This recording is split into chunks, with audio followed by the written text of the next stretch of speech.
Hi guys. நம்ம last வீடியோலேயே நான் சொல்லியிருந்தேன், அடுத்த வீடியோ சிவில் சர்வீசஸ் ப்ரிலிமினரி பற்றி ஸ்பெஷலாக போடுறேன் அப்படின்னு சொல்லிட்டு. ஸோ இந்த வீடியோவில் நம்ம பார்க்க போகிறது UPSC civil services preliminary examination. So இதில் நம்ம என்ன பார்க்க போகிறோம்னா, சிவில் சர்வீஸரோட பேட்டர்ன் அண்ட் சிலபஸ், என்னென்ன புக்ஸ் நம்ம கவர் பண்ண வேண்டியிருக்கும்னு பார்க்க போகிறோம். ப்ரிலிம்ஸ் எக்ஸாமை பொறுத்த வரைக்கும் மொத்தம் 2 பேப்பர் இருக்கும். ஒன்று ஜென்ரல் ஸ்டடீஸ் பேப்பர் 1, இன்னொன்று ஜென்ரல் ஸ்டடீஸ் பேப்பர் 2. ஒரு பேப்பர் ஃபஸ்ட் பேப்பரில் 100 கொஷின்ஸும் செகண்ட் பேப்பரில் 80 கொஷின்ஸும் இருக்கும். ஜென்ரல் ஸ்டடீஸ் பேப்பர் 1 பொறுத்த வரைக்கும் அதுதான் மெரிட் பேப்பர். ஸோ நம்ம அதில் ஸ்கோர் பண்ணுற மார்க் தான் நம்மளுக்கு மெரிட்டுக்கு எடுத்துப்பாங்க. ஜென்ரல் ஸ்டடீஸ் பேப்பர் 2, அதாவது CSAT, civil services aptitude test. Paper 1 பற்றி பார்த்தோன்னா மொத்தம் 100 கொஷின்ஸ். ஒரு கொஷின்ஸுக்கு 2 மார்க்ஸ், அதாவது மொத்தம் 200 மார்க்குக்கு அந்த எக்ஸாம் நடக்கும். பேப்பர் 2வும் 200 மார்க் தான், ஆனால் கொஷின்ஸ் 80, அதாவது ஒரு கொஷினுக்கு 2.5 மார்க்ஸ் வரும். அடுத்ததாக நாம் பார்க்க போகிறது negative marking and cut off. அதாவது நெகட்டிவ் மார்க்கை பொறுத்த வரைக்கும் 0.33% mark will be detected if you choose wrong answer. அதுக்கு என்ன அர்த்தம் அப்படின்னா, நம்ம கொஷினை ராங்காக டிக் பண்ணிட்டோம் அப்படின்னாக்கா நம்ம ஏற்கனவே எடுத்துருக்கிற மார்க்கில் 0.33%. 0.33% அப்படின்னா எவ்வளோ அப்படின்னா நம்ம எப்படி கால்குலேட் பண்ணிக்கலாம் ஈஸியாக அப்படின்னா, இப்போ நம்ம 3 கொஷின் ராங்காக டிக் பண்ணிட்டோம் அப்படின்னா நம்ம ரைட்டாக டிக் பண்ண ஒரு கொஷின் அதோட சேர்ந்து போயிடும். அதாவது மொத்தமாக 4 கொஷின் போயிடும். சரி, இந்த சுச்சுவேஷனை நாம் எப்படி டீல் பண்ணுறது அப்படின்னா, அதாவது செகண்ட் பாயிண்ட்டை பாருங்கள். If you are not mark any answer there is no negative mark. அதாவது உங்களுக்கு ஒரு கொஷினுக்கு ஆன்சர் தெரியலை, இல்லை டவுட்டாக இருக்குது அப்படிலாம் இருக்குன்னா தயவு செஞ்சு அந்த கொஷினை டிக் பண்ணாதீங்க. அடுத்தது தேர்ட் பாயிண்ட்டை பாருங்கள். Cut off will be based on the marks scored in the paper 1. அதாவது நம்ம ஃபிக்ஸ் பண்ணுற கட் ஆஃப் வந்து பேப்பர் 1ல் எவ்வளோ மார்க்ஸ் ஸ்கோர் பண்ணுறோமோ அதை பொறுத்து தான் இருக்கும். சரி, அப்போ பேப்பர் 2 எதுக்கு அப்படின்னாக்கா அது வெறும் குவாலிஃபையிங் பேப்பர் மட்டும்தான். அதில் நீங்கள் 67 மார்க்ஸ் கண்டிப்பாக எடுத்து தான் ஆகணும். பேப்பர் 2 வெறும் குவாலிஃபையிங் பேப்பர் தானே அப்படின்னு அசால்ட்டாக நினச்சிடாதீங்க. நிறைய பேர் பேப்பர் 1ல் கட் ஆஃபை விட அதிகமாக மார்க் வச்சுருந்தோம், குவாலிஃபை ஆகாமல் போனதுக்கு காரணம் இந்த பேப்பர் 2ல் அந்த 67 கிராஸ் பண்ண முடியாமல் போனது தான் காரணம். ஸோ பேப்பர் 2லேயும் தேவையான இம்பார்ட்டன்ஸ் கொடுத்து அதுலேயும் கவனம் செலுத்தணும். சரி, அடுத்ததாக இதுக்கு என்ன சிலபஸ் அப்படின்னு பார்க்கலாம் வாங்க. ஸோ ஜென்ரல் ஸ்டடீஸ் பேப்பர் 1 பொறுத்த வரைக்கும் current events, history of India and Indian national movement, Indian and world geography, Indian polity and governance, economic and social development, environmental and ecology and general science. அடுத்தது paper 2. Paper 2 பொறுத்த வரைக்கும் comprehension, interpersonal skills including communication skills, logical reasoning and analytical ability, decision making and problem solving, general mental ability, basic numeracy 10th level and data interpretation, அதுவும் 10th level.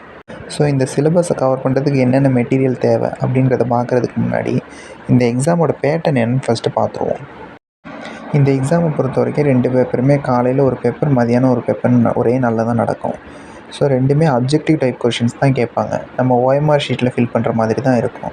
இந்த exam நம்ம computer பேஸ்டெலாம் கிடையாது. எங்கேயாவது ஒரு சென்டரில் போய் ஓஎம்ஆர் ஷீட் வாங்கி black pen use பண்ணி ஃபில் பண்ணுற மாதிரி தான் இருக்கும். அந்த சென்டர்ஸ் கூட ஸ்கூல்ஸ், காலேஜஸ் அந்த மாதிரி தான் இருக்கும். அங்கே தான் நமக்கு கண்டக்ட் பண்ணுவாங்க. அடுத்ததாக என்னென்ன மெட்டீரியல் தேவை சிலபஸை கவர் பண்ணுறதுக்குன்னு பார்க்கலாம். ஹிஸ்ட்ரியை பொறுத்த வரைக்கும் ஸ்டாண்டர்ட் புக்ஸ் அப்படின்னா மொத்தம் 3 புக்ஸ். ஆர்ட் அண்ட் கல்ச்சரை கவர் பண்ணுறதுக்கு Indian art and culture written by Nitin Singhania. அதுக்கடுத்து ஏன்ஷியன் ஹிஸ்ட்ரியை கவர் பண்ணுறதுக்கு old NCERT, India's ancient past. அப்புறம் மாடர்ன் ஹிஸ்ட்ரியை கவர் பண்ணுறதுக்கு ஸ்பெக்ட்ரம் பப்ளிகேஷனோட a brief history of modern India, அந்த புக் படிக்கணும். இந்த 3 புக் மட்டும் படித்தா போதுமா அப்படின்னா நிச்சயமாக இல்லை. இந்த 3 புக்கையும் படிக்கிறதுக்கு முன்னாடி 6th 12th வரைக்கும் உள்ள என்சிஆர்டி ஹிஸ்ட்ரி புக்கை நம்ம படிக்கணும். அப்போ தான் நமக்கு ஓவராலாக ஒரு அவுட்லைன் கிடைக்கும்.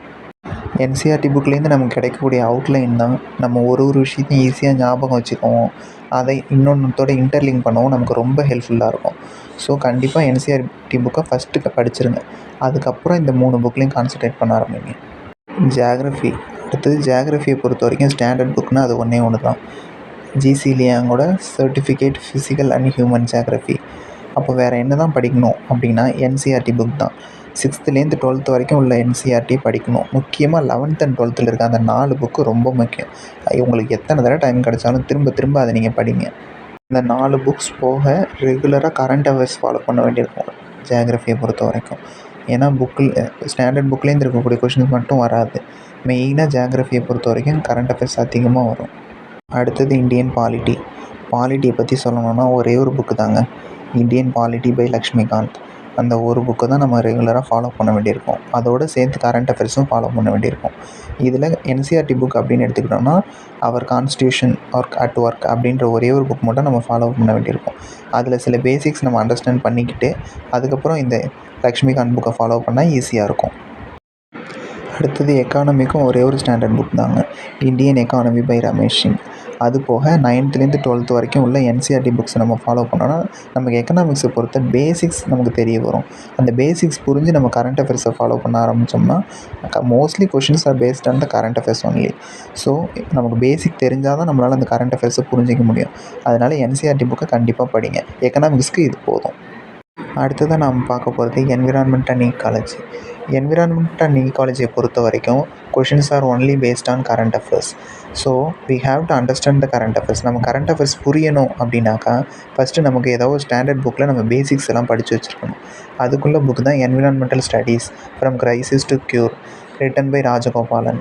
இந்த புக் நமக்கு ஈஸியாக அண்டர்ஸ்டாண்ட் ஆகும். இதை வச்சு நம்ம கரண்ட் அஃபேர்ஸை புரிஞ்சுக்கலாம். சரி, ஸ்டாண்டர்ட் புக்ஸ் படிக்கிறதுலாம் ஓகே. நம்ம கரண்ட் அஃபேர்ஸை எப்படி ஃபாலோ பண்ணுறது அப்படின்னாக்கா நம்ம டெய்லி ஏதாவது ஒரு நியூஸ் பேப்பரை கண்டிப்பாக ஃபாலோ பண்ணி தான் ஆகணும். அது போக மந்த்லி ஏதாவது ஒரு மந்த்லி மேகசினை ஃபாலோ பண்ண வேண்டியிருக்கும். குறிப்பாக காம்படிட்டிவ் எக்ஸாமுக்குன்னு உள்ள மேகசினாக ஃபாலோ பண்ணணும்.